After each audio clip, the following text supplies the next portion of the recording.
Welcome back sa ating Java programming tutorial. Para sa video na ito, pag-uusapan natin ang exchange sort.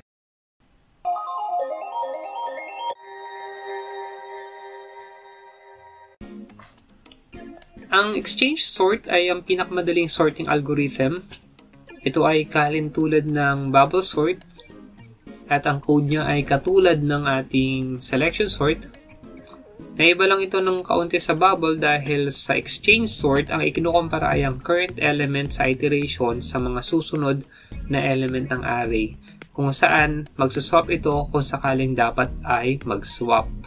Gagawin ng ganitong process hanggang masort ang ating array. Dahil ito ay kagaya ng ating bubble sort, kung ano yung animation ng bubble sort natin, ganun lang rin naman yung makikita nyo dito sa ating exchange sort. Buksan na natin ng ating sorting class.java para magawa natin itong exchange sort. Dito sa dulo ng ating sorting class, gawin natin to.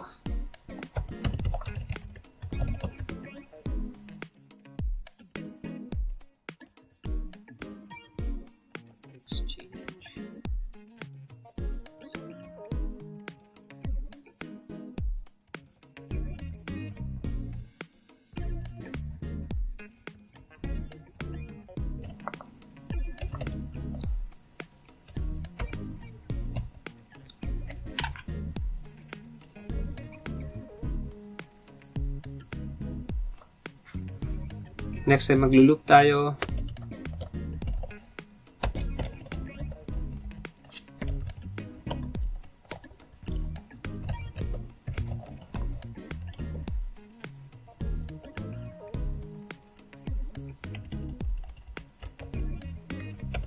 Kailangan natin yung -1 na yan kasi yung comparison natin ay dun sa magkasunod na element.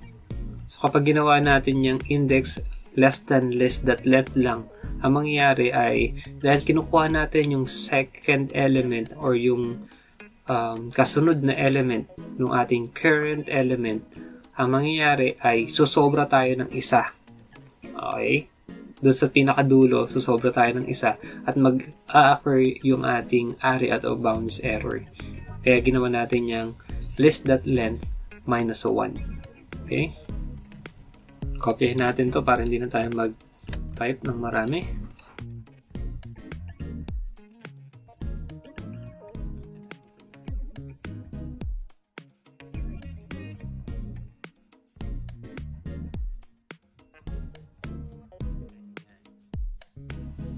At pagkatapos, yung ating comparison at pagsaswap. If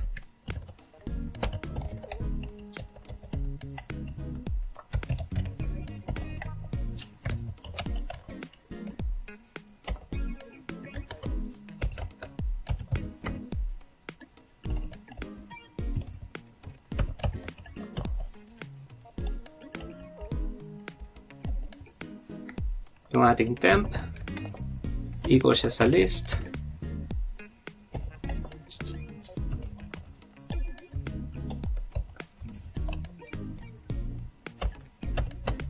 yung ating list index equal sa ating list in index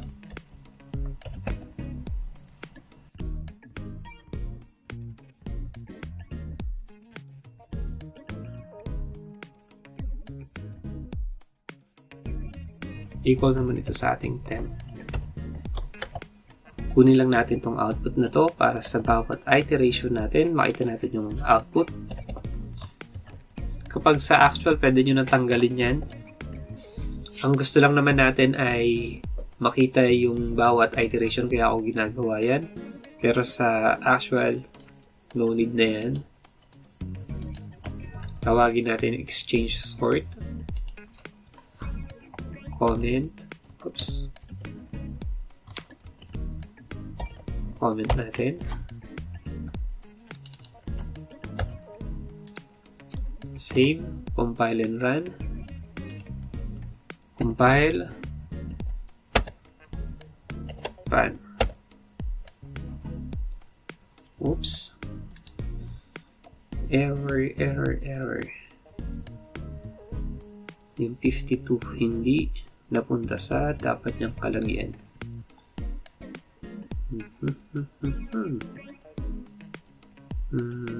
Ito. Hindi dapat ito magsimula sa 0. Magsimula ito dapat dun sa index plus 1. Sorry. Ayan. Kinopya ko lang pala kanina ito. Hindi natin siya i-modify. Save. Compile. Run. Hala, yung 52 ganun pa rin. Mukhang kulang lang tayo ng dito. Tama naman to.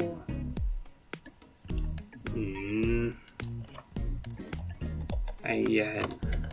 Yan, sure na ako dyan. Makuha natin 52.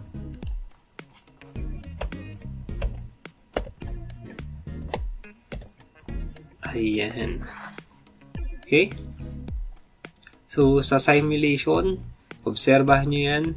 Gamitin nyo itong part na ito para sa inyong simulation.